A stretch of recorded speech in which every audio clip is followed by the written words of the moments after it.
دروازہ بند ہوتے ہی صفدر نے آگے بڑھ کر ٹرک کا دروازہ کھولنے کی کوشش کی، مگر بے سود۔ دروازے کو باہر سے لاک کیا گیا تھا۔ اس بار برے پھنسے ہیں۔ ایکسٹو کی پلاننگ یکسر غلط تھی، تنویر نے برا سا منہ بناتے ہوئے کہا۔ وہ کس طرح؟ جولیا نے چونک کر پوچھا۔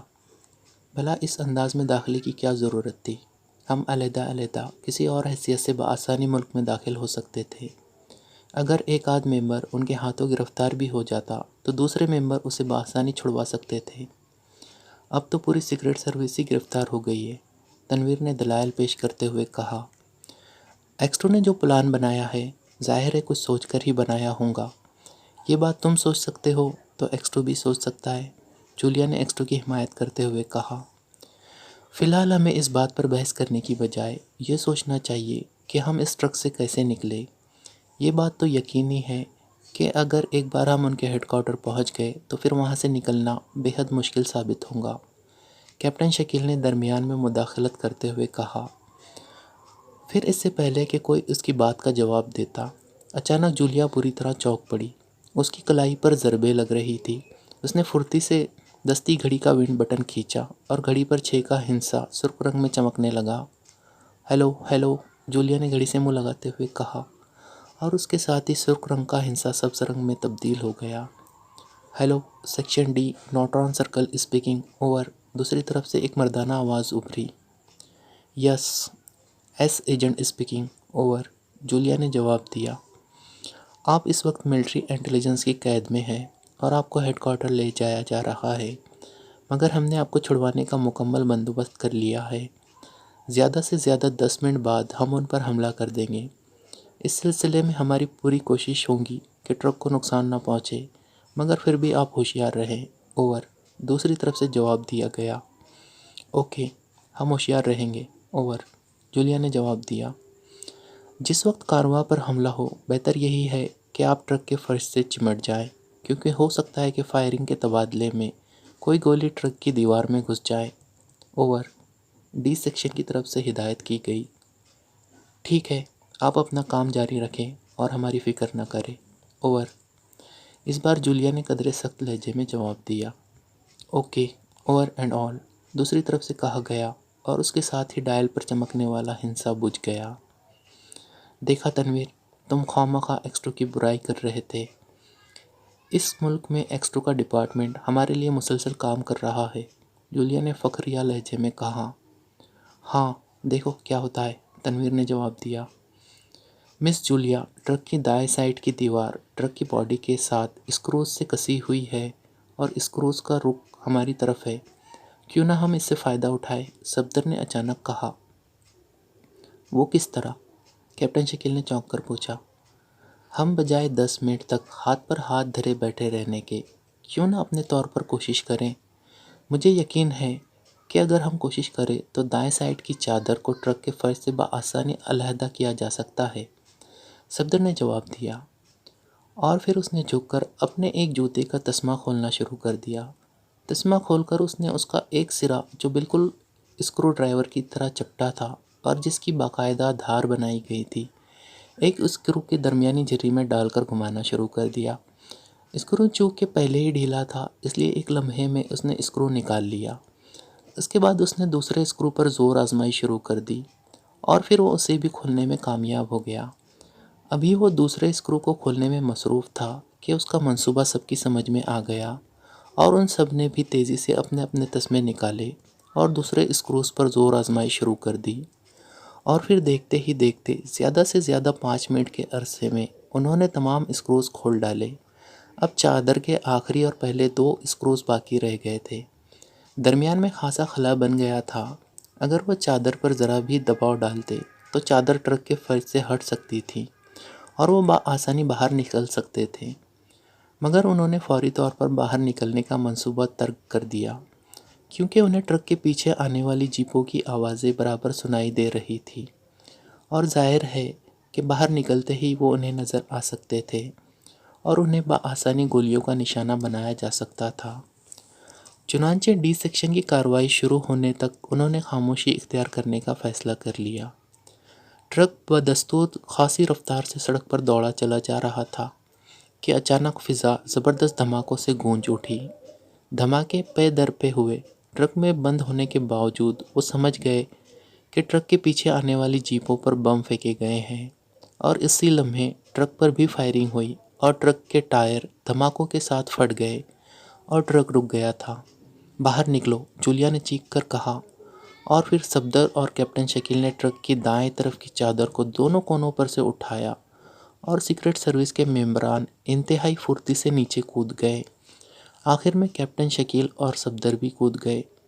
اب اس طرف سے فائرنگ ختم ہو گئی تھی اور انہیں ایک پینسل ٹاس سے جنگل کی طرف آنے کا اشارہ بھی کیا گیا، اور وہ سب انتہائی تیزی سے دوڑتے ہوئے جنگل میں داخل ہو گئے۔ اور ابھی وہ ٹرک سے تھوڑی ہی دور گئے ہوں گے کہ ٹرک کی باڈی ایک خوفناک دھماکے سے پھٹ گئی اور اس کے ٹکڑے فضا میں بکھر گئے۔ صفدر کی بروقت کارروائی سے ان کی جانیں بچ گئی تھیں، ورنہ جس طرح ٹرک پر بم پھینکا گیا تھا، اگر وہ ابھی تک ٹرک کے اندر ہوتے تو یقیناً اس وقت ان میں سے ایک بھی سلامت نہ بچتا۔ اور پھر ایک اور کان پھاڑ دھماکہ ہوا اور اس کے ساتھ ہی فائرنگ بند ہو گئی۔ فائرنگ رکتے ہی درختوں پر سے سیاہ سوٹوں میں ملبوس نوجوان نیچے کود پڑے۔ ان میں سے ایک طویل القامت نوجوان جس کے ہاتھ میں مشین گن تھی، تیزی سے صفدر وغیرہ کی طرف بڑھا۔ آپ لوگ میرے ساتھ آئے، ہمیں جلد از جلد یہاں سے نکلنا چاہیے، اس نے قریب آ کر کہا، اور وہ اس کے ساتھ ساتھ تقریباً بھاگتے ہوئے جنگل کی طرف گھستے چلے گئے۔ تقریباً 5 منٹ تک مسلسل بھاگنے کے بعد وہ درختوں کے ایک گھنے جھنڈ میں پہنچ گئے۔ اس جھنڈ کے اندر ایک لینڈ اوور جیپ موجود تھی۔ طویل القامت نوجوان نے جیپ کا دروازہ کھول کر اندر سیٹوں پر پڑے ہوئے ملبوسات نکال کر ان کی طرف بڑھاتے ہوئے کہا، ان میں سے اپنے اپنے سائز کے مطابق لباس چھانٹ کر جلد از جلد تبدیلی کر لیں۔ اور پھر وہ سب اپنے اپنے سائز کا لباس لے کر بجلی کی سی تیزی سے درختوں کی آڑ میں غائب ہوتے چلے گئے۔ چند لمحوں بعد وہ سب ایک ایک کر کے واپس ہوئے۔ اس دوران طویل القامت نوجوان بھی اپنا سیاہ لباس تبدیل کر چکا تھا۔ اب وہ ایک شکاری کے لباس میں تھا، اور جو لباس اس نے ممبران کو دیے تھے وہ بھی سب پیشہ ور شکاریوں کے لباس تھے۔ جلدی بیٹھیے، طویل القامت نوجوان نے جیپ کے اسٹیئرنگ پر بیٹھتے ہوئے کہا، اور وہ سب پھرتی سے جیپ میں لد گئے۔ طویل القامت نوجوان نے جیپ کا انجن سٹارٹ کیا اور جیپ ایک جھٹکے سے آگے بڑھ کر درختوں کے درمیان سے گزرتی چلی گئی۔ طویل القامت نوجوان بڑی مہارت سے جیپ چلا رہا تھا۔ اس نے جیپ کی ہیڈ لائٹس بجھا رکھی تھی، اس کے باوجود جیپ یوں درختوں کے درمیان میں سے گزرتی چلی جا رہی تھی جیسے طویل القامت نوجوان کی ساری زندگی اس جنگل کے درمیان گزری ہو اور اسے ایک ایک درخت کی پوزیشن یاد ہو۔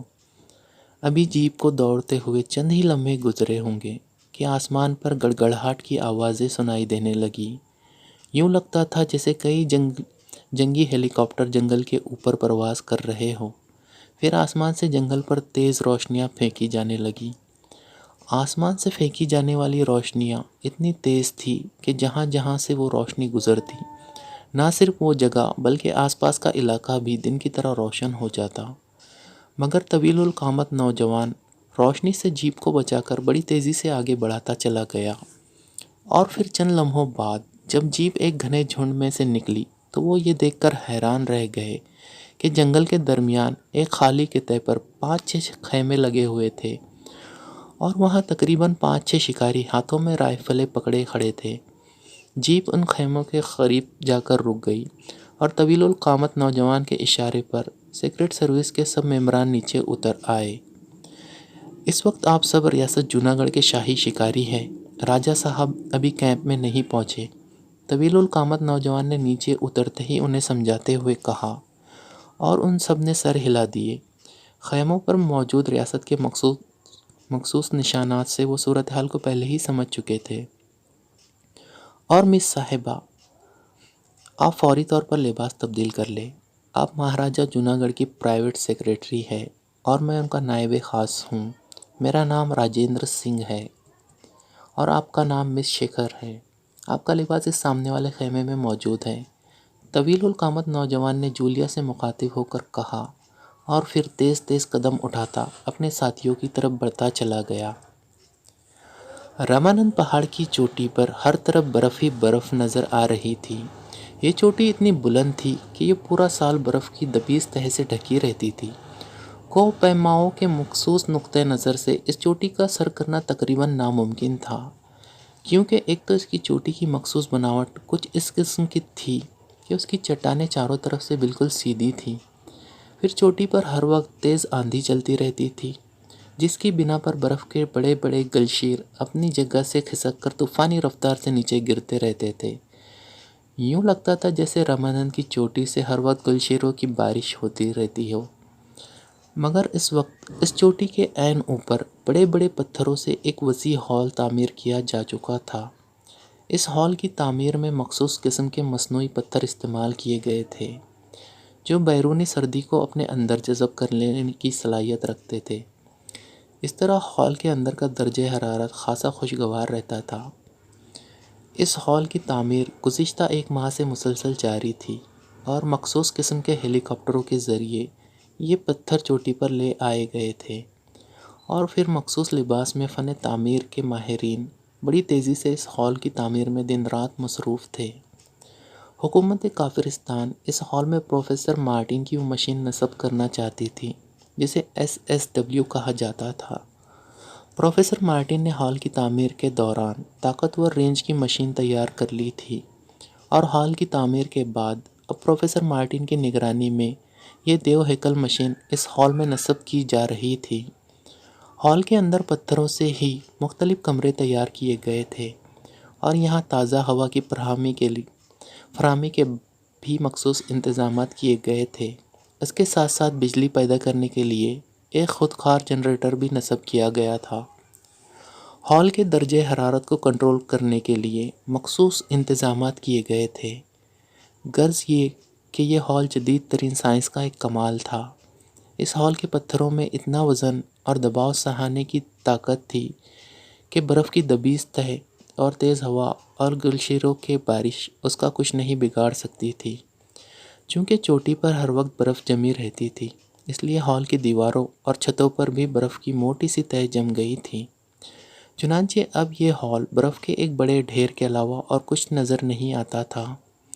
ہال میں داخلے اور باہر نکلنے کے لیے ایک مخصوص راستہ تیار کیا گیا تھا، اور یہ راستہ ہال کے اندر سے ایک سرنگ میں سے ہو کر ہال سے کافی دور ایک بڑی چٹان کے پیچھے جا نکلتا تھا۔ اس چٹان کو ہیلی پیڈ کے طور پر استعمال کیا جاتا تھا۔ غرض یہ کہ کافرستان کی حکومت نے اپنی طرف سے اس بات کا پورا انتظام کیا تھا کہ یہ ہال خفیہ رہے، اور طاقتور سے طاقتور کیمرہ بھی اس کی اصلیت کو اجاگر نہ کر سکے۔ اس کے ساتھ ساتھ انہیں اطمینان تھا کہ اس ہال کو کسی بھی حالت میں تسخیر نہیں کیا جا سکتا۔ ہال کی تعمیر اور مشین کے نصب ہونے کے بعد یہاں سائنسدانوں، فنی ماہرین اور انجینئروں کی ایک خصوصی ٹیم تعینات کر دی گئی۔ اس کے علاوہ سیکیورٹی کا بھی خاصا انتظام کیا گیا، اور ہر ماہ کی ایک مخصوص تاریخ کو شفٹ کی تبدیلی ہونی طے پائی۔ اس ہال کے ایک کمرے میں اس وقت پروفیسر مارٹن ایک میز کے پیچھے بیٹھا ہوا تھا۔ میز پر جدید ساخت کا انتہائی طاقتور ٹرانسمیٹر نصب تھا، جس سے کافرستان میں ہر جگہ رابطہ قائم کیا جا سکتا تھا۔ وزیر اعظم کافرستان نے پروفیسر مارٹن کو اس مشن کا انچارج مقرر کیا تھا، اور اسے اس بات کی آزادی دی تھی کہ وہ جس طرح چاہے یہاں کے نظام کو کنٹرول کرے۔ اس پوری عمارت میں صرف ایک عورت تھی، اور یہ پروفیسر مارٹن کی سیکریٹری مس روما تھی۔ پروفیسر مارٹن ذاتی طور پر خاصا عیاش واقع ہوا تھا، اس لیے مس روما اس کی سیکریٹری ہونے کے ساتھ ساتھ داشتہ بھی تھی۔ حکومت نے بھی مس روما کی تقرری اس لیے منظور کر لی تھی کہ پروفیسر ذہنی طور پر نارمل رہے۔ پروفیسر مارٹن نے میز کے کنارے پر لگا ہوا ایک چھوٹا سا بٹن دبایا تو مس روما تیزی سے کمرے میں داخل ہوئی۔ مس روما خاصی قبول صورت اور اچھے جسم کی مالک تھی۔ اس کے چہرے پر ایک پرکشش مسکراہٹ ہر وقت رینگتی رہتی تھی، جس کی وجہ سے اس کے حسن میں اضافہ ہو گیا تھا۔ یس باس، مس روما نے انتہائی معدبانہ لہجے میں پوچھا۔ بیٹھو، پروفیسر نے اپنے گنجے سر پر ہاتھ پھیرتے ہوئے کہا، اور مس روما خاموشی سے میز کی دوسری طرف پڑی ہوئی کرسی پر بیٹھ گئی۔ دیکھو مس روما، اب ہم مشین کی تنصیب سے فارغ ہو گئے ہیں، اور اس کے پہلے تجربے کا وقت قریب آتا جا رہا ہے۔ ہو سکتا ہے وزیر اعظم کافرستان بنفس نفیس اس تجربے کے لیے یہاں آئے، اس لیے ہمیں اب پوری طرح چوکنا رہنا پڑے گا، پروفیسر مارٹن نے کہا۔ یس باس، میں سمجھتی ہوں، مس روما نے جواب دیا۔ دیکھو، جس بات کے لیے میں نے تمہیں یہاں بلایا ہے اسے غور سے سنو۔ یہاں ماہرین کی ٹیم موجود ہے، گو وہ فن تعمیر کے ماہرین ہیں، مگر مجھے خدشہ ہے کہ کہیں ہمارے دشمن ماہرین کی آڑ میں اپنے ایجنٹ یہاں نہ بھیج دیں، یا ان میں سے کوئی دشمن کا ایجنٹ ہو۔ میں کسی قیمت پر کوئی خطرہ مول نہیں لینا چاہتا، اس لیے میں چاہتا ہوں کہ تم اس سلسلے میں کام کرو۔ تم ان ماہرین سے قریبی تعلقات پیدا کرو اور ان کے ذہن ٹٹولنے کی کوشش کرو۔ میں چاہتا ہوں کہ تم اس سلسلے میں کام کرو تاکہ تجربے سے پہلے میں ان ماہرین کے متعلق اچھی طرح جان جاؤں، پروفیسر مارٹن نے مس روما کو سمجھاتے ہوئے کہا۔ ٹھیک ہے باس، آپ بے فکر رہے، میں سب کو اچھی طرح چیک کر لوں گی، مگر اس سلسلے میں مجھے یہ معلوم ہونا چاہیے کہ مجھے کتنی مہلت مل سکتی ہے۔ مس روما نے مسکراتے ہوئے جواب دیا۔ ہاں، اس سلسلے میں تمہیں 15 دن دے سکتا ہوں، پروفیسر مارٹن نے جواب دیا۔ اوکے باس، آپ بے فکر رہیں، میں 15 دن سے پہلے ہی سب کچھ معلوم کر لوں گی، مس روما نے تسلی دیتے ہوئے کہا۔ مگر اس بات کا خیال رکھنا کہ ضرورت سے زیادہ ان کے ساتھ نہ چپک جانا، پروفیسر مارٹن نے معنی خیز لہجے میں کہا۔ آپ کو شکایت نہیں ہوں گی پروفیسر، مس روما نے شرماتے ہوئے کہا۔ اوکے، اب تم جا سکتی ہو، پروفیسر مارٹن نے کہا، اور مس روما اٹھ کر کمرے سے باہر چلی گئی۔ اس کے جانے کے بعد پروفیسر مارٹن نے ٹرانسمیٹر کا بٹن آن کیا اور دارالحکومت کی سائنس ریسرچ لیبارٹری کے انچارج سے ضرورت کے سامان کے متعلق بات چیت میں مصروف ہو گیا۔ کمرہ تیز سیٹی کی آواز سے گونج اٹھا۔ نوٹرون نے چونک کر سر اٹھایا اور پھر میز پر رکھے ہوئے ٹرانسمیٹر کا بٹن آن کر دیا۔ دوسرے لمحے سیٹی کی آواز کی بجائے ایک مردانہ آواز ٹرانسمیٹر سے ابھری۔ Incharge section D speaking, over. دوسری طرف سے ایک مردانہ آواز سنائی دی۔ یس، نوٹرون اسپیکنگ، اوور، نوٹرون نے وقار لہجے میں جواب دیتے ہوئے کہا۔ باس، ہم نے سیکرٹ سروس کے ممبرز کو ملٹری انٹیلیجنس کی گرفت سے آزاد کرا لیا ہے اور اب پروگرام کے مطابق وہ مہاراجہ جونا گڑھ کے شکاری کیمپ میں پہنچ چکے ہیں، اوور، انچارج نے تفصیل بتاتے ہوئے کہا۔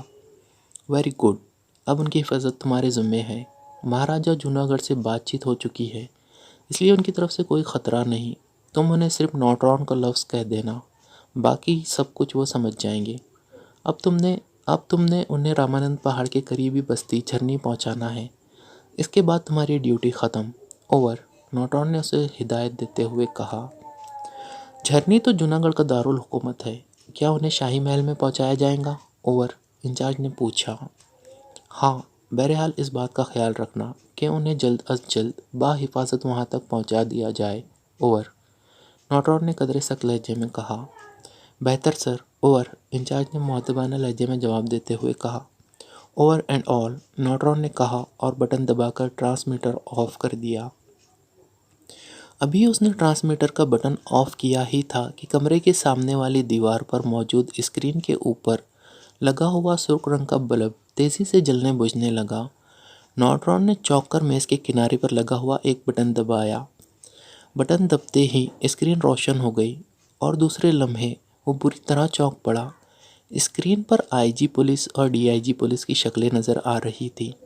اس کے ذہن میں زلزلہ سا آ گیا۔ اس نے یہی سمجھا کہ پولیس نے ہیڈ کوارٹر پر ریڈ کر دیا ہے، مگر دوسرے لمحے ان میں سے ایک کی آواز کمرے میں گونجی۔ جلدی فاٹک کھولو، عمران بول رہا ہوں، ایسا نہ ہو کہ کہیں ہماری بدقسمتی کا فاٹک کھل جائے۔ اسکرین پر سے اسے آئی جی پولیس کے لب ہلتے ہوئے نظر آئے۔ یہ نوٹرون کے لیے ایک اور ذہنی دھماکہ تھا، مگر وہ عمران کی آواز اچھی طرح پہچانتا تھا، اس لیے اس نے تیزی سے 2 مختلف رنگوں کے بٹن دبا دیے اور اس کے ساتھ ہی اسکرین صاف ہو گئی۔